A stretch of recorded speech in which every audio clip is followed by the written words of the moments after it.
പുതിയ വീഡിയോയിലേക്ക് എല്ലാവർക്കും സ്വാഗതം. ഞാനിന്ന് വന്നേക്കുന്നത് ബാൾസം ചെടിയുടെ കെയറും അതിൻ്റെ പോട്ടിംഗ് മെത്തേഡും കാര്യങ്ങളൊക്കെ എങ്ങനെയാണെന്ന് ജസ്റ്റ് ഒരു വീഡിയോ ആയിട്ടാണ് കേട്ടോ വന്നേക്കുന്നത്. അപ്പോൾ ബാൾസം ചെടി എല്ലാവർക്കും അറിയാമായിരിക്കും. പണ്ടൊക്കെ നമ്മുടെ ഗാർഡനിൽ വിവിധ കളറിൽ നമുക്ക് അടിപൊളിയായിട്ട് നമ്മുടെ ഗാർഡനെ മനോഹരമാക്കാൻ പറ്റിയിരുന്നൊരു ചെടിയാണ് ബാൾസം. അതിനുശേഷം ബാൾസം ചെടിയിൽ തന്നെ ഹൈബ്രിഡ് വന്നു, ചൈനീസ് ബാൾസമൊക്കെ വന്നു. അങ്ങനെ വന്നപ്പോഴത്തേക്കും ഈ ബാൾസം ചെടികളൊക്കെ ഒരു സൈഡിലോട്ട് ഒതുങ്ങിയെന്ന് തന്നെ പറയാം അല്ലേ. എന്നിരുന്നാലും ഇപ്പോഴും ഈ ഒരു വർണ്ണച്ചെടി വീടുകളിൽ വെക്കുന്നവർ ഒരുപാടുണ്ട്. പുതുതായിട്ട് വന്ന നമ്മുടെ ചൈനീസ് ബാൾസ് ആണെന്നുണ്ടെങ്കിൽ കുറച്ചുകൂടെ ഇപ്പോൾ വീടുകളിലൊക്കെ നിൽക്കുന്നുണ്ട്. എനിക്ക് ഈ ചെടികളിൽ ഒരു ഇഷ്ടപ്പെടാത്തൊരു കാര്യമെന്ന് പറഞ്ഞു കഴിഞ്ഞാൽ, നമ്മൾ ഈ ചെടികൾ നട്ട് പരിപാലിച്ച് നിറച്ചിങ്ങനെ പൂത്ത് നിൽക്കും. പെട്ടെന്നൊരു ദിവസം ആകുമ്പോൾ ഇതിൻ്റെ തണ്ട് ചീഞ്ഞിട്ട് ഈ പ്ലാന്റ് നശിച്ചൊരവസ്ഥയിലോട്ട് പോകും. അങ്ങനെ എനിക്ക് പലതവണയും ഇങ്ങനെ ഒരു ഇൻസിഡൻറ്റ് ഉണ്ടായിട്ടുണ്ട്. എൻ്റെ കയ്യിൽ നിറയെ ബാൾസം ചെടികൾ ഉണ്ടായിരുന്നതാണ്. പക്ഷേ പെട്ടെന്നൊരു മഴ എന്തെങ്കിലും വന്നു കഴിഞ്ഞാലോ പെട്ടെന്ന് ഇങ്ങനെ എൻ്റെ തണ്ട് പകുതി വെച്ച് നഷ്ടപ്പെട്ടു പോകാറുള്ള ഒരവസ്ഥയുണ്ട്. അപ്പോൾ ഒരുപാട് വിഷമമായിപ്പോവും. പെട്ടെന്ന് തന്നെ നമുക്ക് എന്താ പറയുക, വേറൊരു തൈ ഉണ്ടാക്കാനായിട്ട് ചിലപ്പോൾ അത് കട്ട് ചെയ്ത് വെച്ചാൽ ചിലപ്പോൾ ഉണ്ടാവണമെന്നില്ല. അങ്ങനെയൊക്കെ ഒരുപാട് ബുദ്ധിമുട്ടുകൾ ഉണ്ടായിട്ടുണ്ട്.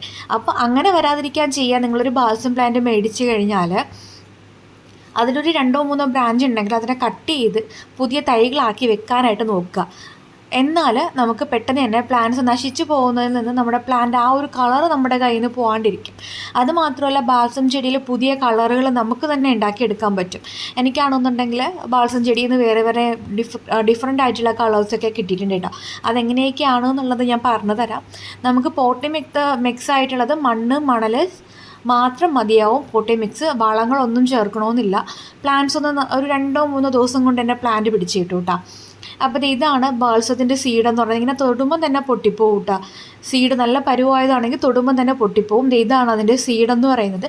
ഇത് നട്ടിട്ടുണ്ടാകുന്ന ബാൾസം തൈകൾ വെറൈറ്റി ആയിട്ടുള്ള കളറായിരിക്കും. ഈ കളറിൽ നിന്നും കുറച്ചുകൂടെ ഡിഫറെൻ്റ് ആയിരിക്കും. ഇതേപോലത്തെ ഒരു ബാൾസം ചെടിയാണെന്നുണ്ടെങ്കിൽ ഇതേ കമ്പ് ഉണ്ടോ, ഈ സൈസിനുള്ള ശിഖരം നമുക്ക് വെച്ച് കഴിഞ്ഞാൽ പുതിയ തൈകളാക്കി എടുക്കാനായിട്ട് പറ്റും. അത്യാവശ്യം നല്ല ഹെൽത്തി ആയിട്ടുള്ള പ്ലാന്റ്സിൽ നിന്ന് സ്റ്റെമ്മ് നമുക്ക് കട്ട് ചെയ്ത് പ്രൊപ്പഗേറ്റ് ചെയ്യാനായിട്ട് പറ്റും. വളങ്ങളൊന്നും ചേർക്കാതെ മണ്ണിൽ വെക്കുകയാണോ അല്ലെ ജിഫി ബാഗിൽ വെക്കുകയോ മണലിൽ മാത്രം വെക്കുകയാണോ എന്നുണ്ടെങ്കിലും പെട്ടെന്ന് തന്നെ വേരുകൾ പിടിച്ച് കിട്ടും. നിങ്ങൾക്കത് പുതിയ തൈകളാക്കി എടുക്കാനും പറ്റും കേട്ടോ.